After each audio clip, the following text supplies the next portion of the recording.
பார்த்ததும் நானுமே இன்பத்தில் வேதனையானதே.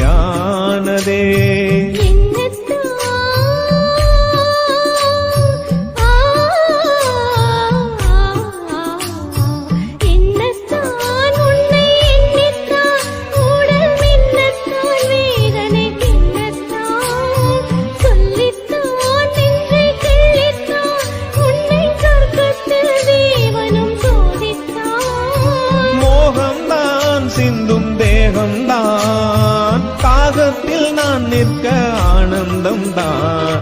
இந்த மான்